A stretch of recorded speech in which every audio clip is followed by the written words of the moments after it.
사실 굉장히 궁금해하죠. 좋은 꿀이 어떤 꿀이냐, 우리가 정말 내가 지금 마시는 꿀이 어떤 꿀이길래 이 꿀이 좋다고 하냐, 이렇게 하시는 분도 있어요. 그래서 간혹 이런 분들이 있어요.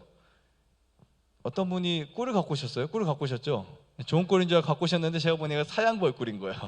네, 이게 뭐냐면 그냥 설탕꿀이라고 보시면 돼요. 사양벌꿀은 사양, 기른다는 뜻이죠. 네, 뭔가 벌을 기르기 위해서 먹이를 줍니다. 특히 한국 같은 경우는 1년 내내 화기가 아니다 보니까 무화기가 있잖아요. 여름 장마철이라든지 겨울철에 그때는 먹이를 줘야 돼요. 그래야 얘네 생명을 이어나가게 할 수 있습니다. 자, 이 사양벌꿀 같은 경우는 인위적으로 설탕을 희석을 해요.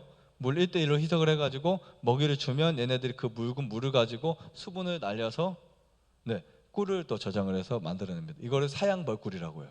사양벌꿀은 다르게 말하면 설탕꿀 이렇게 보시면 돼요. 설탕꿀. 근데 그거를 옛날엔 설탕꿀 하면 되게 불법적인 꿀 해가지고 사기꾼이다 뭐 이렇게 생각해서 이름을 바꿔버린 거예요. 사양벌꿀에서 등록이 돼서 지금은 마트 같은 데서 정식으로 판매를 하고 있어요. 대신에 값싸게. 네. 사양벌꿀을 비싸게 사 드시면 네, 절대 안 돼요. 사양벌꿀은 그냥 표기된 대로 설탕꿀이라는 뜻이에요. 그래서 사양벌꿀은 한 병에 보통 시중가로 2만 원, 3만 원 정도 내외로 판매가 되고 있어요. 그거는 순수 설탕을 가지고, 그러나 설탕보다는 훨씬 좋아요.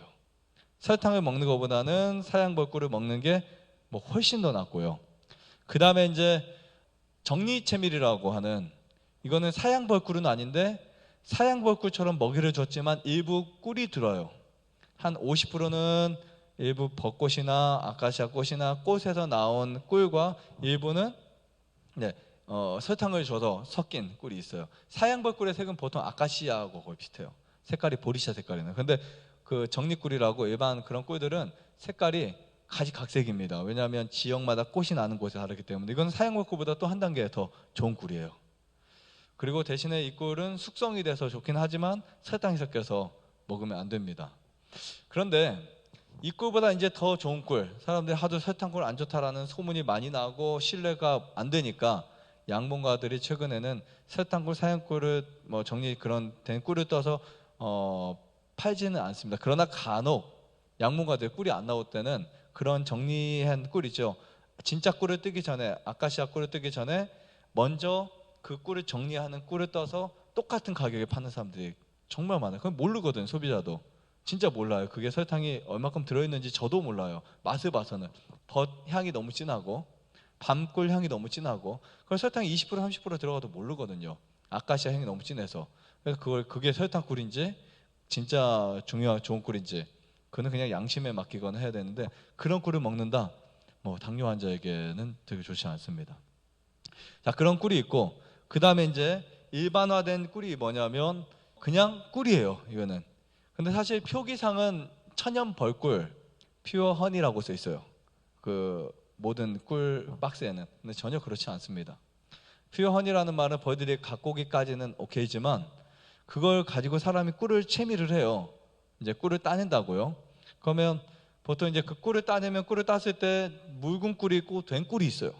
묽은 꿀을 떠주면 어떻게 할까요? 그 꿀을 공장이나 지정된 어떤 곳에 가서 그 통에다가 다 넣고 한 드럼 두 드럼 뭐 엄청 많이 넣고 열을 가해서 수분을 이제 증발시켜요. 그리고 또 위에 올라온 수분을 드러내기도 하고요. 그래서 그 꿀을 100% 꿀이다라고 말을 합니다. 물론 100% 꿀인데 가공된 꿀이에요. 가열된 꿀이라는 거예요.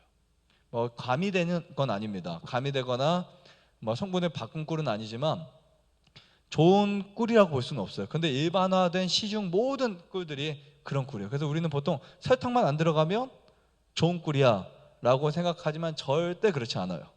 설탕만 안 들어간다고 좋은 꿀이 아닙니다. 꿀의 질에는 벌들이 직접 저장을 해서 자기들이 1년이고 2년이고 10년이고 딱 넣을 수 있을 정도의 꿀 상태가 돼야 좋은 꿀이 되는 거예요. 이해하시겠죠? 근데 저부터도 제가 벌을 뜨러 가면 꿀이 막 많이 들어와요. 벌통 안에.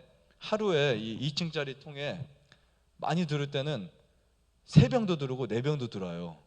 우리 목사님 같이 꿀 채집해 보셨죠? 근데 그 꿀이 저희는 벌들이 먹든 아니면 시간이 지나든 꿀이 농도가 좋을 때까지 기다렸다 떠요. 얘들이 선풍질을 다 해가지고. 그럼 일주일이 걸려요.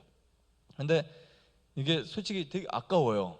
꽃은 일주일이면 지는데 벌은 열심히 일을 해야 되는데 한 3일이면 꽉 차거든요. 많이 찰 때는. 그럼 한 번 떠내면 또 3일이면 또 차요. 2번 내지 3번을 뜰 수 있어요. 2번 내지. 근데 농도를 진하게 하다 보니까 얘들이 일을 하러 안 가고 이제 뭐를 해요? 선풍질을 한다고요. 낮에도 일을 안 가요. 그러면 어떤 문제? 수확량이 대폭 줄어들고 그 다음에 꿀 양은 줄어들고 꿀은 질은 좋아지는 거예요. 근데 이렇게 꿀을 뜨는 양봉가들이 국내에서 많지 않다는 거예요. 그러다 보니까 좋지 않은 꿀들이 시중에 다니면서 가격을 흐려놓고 대량으로 뜨는 거예요. 꿀만 두르면 떠가지고 공장 가고 두르면 공장 가고 이런 꿀들이 거의 대부분 꿀이에요. 이런 꿀로 디톡스를 하시면 안 되진 않겠지만 네, 좋지는 않다는 거, 크게 유익이 안 될 수 있다는 거 말씀드리고 싶고요. 농축꿀이라고 보통 이렇게 말해요. 저희는 비농축꿀, 이 꿀을 꼭 쓰시라고 추천드리고 그 다음에 그 꿀을 저희는 숙성꿀, 자연 숙성꿀이다라고 말씀드리고 싶습니다. 자연 숙성꿀이 무슨 꿀인지 이제 아시겠죠? 네. 그래서 그 꿀을 먹게 되면 굉장히 좋고요. 그 다음에 그 숙성된 꿀을 벌들이 저장을 해야 되잖아요. 얘네가 그 숙성된 꿀 위에 막을 형성을 해요. 그 밀랍, 그때 우리 이렇게 그 밀랍을 떼고 그 다음에 꿀이 나오게 돼 있어요. 그 밀랍을 가지고 저장을 해요. 저장을 하면 완숙꿀이 되는 거예요. 그러니까 완숙꿀은 사실 이건 저희가 지은 이름이긴 한데 숙성된 것은 막든지 봉개를 하든지 안 하든지 간에 꿀 자체가 농도가 진해지면 숙성꿀을 하는 거고요. 그냥 놔도 될 정도로. 그러나 이제 완숙꿀은 그 봉개를 싹 시키면 완숙꿀이 돼요. 근데 기간은 거의 뭐 짧게는 일주일부터 되긴 하겠지만 그래도 한 달 정도. 저희가 기준하는 꿀은 완숙꿀은 한 달 정도 이상을 한 달, 3달 혹은 또 뭐 6개월까지 이렇게 길게 저장된 그 꿀을 진짜 완숙꿀이라고 해요. 신기하게 그런 꿀들은 잘 변하지 않아요. 그래서 저희에게 꿀 유통기한이 얼마냐? 뭐 평생일지는 모르겠지만 제가 10년을 놔둬봤어요. 10년. 근데 진짜 살아있는 꿀은요 10년을 놔뒀더니 맛과 향이 오히려 더 진해지고 좋아요. 정말 좋더라고요. 10년 동안 놔뒀다가 먹어보니까 사실 뚜껑만 잘 식혀놓으면 뚜껑만 잘 막아놓으면 뭐 이렇게 충분히 시간이 지나도 괜찮습니다. 그 다음에 이 완숙꿀 같은 경우는 정말 좋은 게 뭐냐면 실온에서도요 상하지 않아요. 벌통 속에 있는데도 상하지 않아요. 그렇게 이제 꿀이 그만큼 좋아진 거를 말하고 있고요. 이렇게 좋은 꿀을 찾는 방법은 간단합니다. 숙성된 것이냐 숙성되지 않은 것이냐, 그것을 농축을 했느냐 아니면 농축하지 않느냐. 농축을 한 꿀들은 문제가 뭐냐면 덜 성숙된 과일을 억지로 익힌 거라고 보시면 돼요.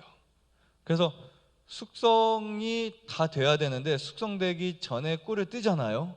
그러면 뭐에 문제가 생기냐면 영양 밸런스에 문제가 생기는 거예요.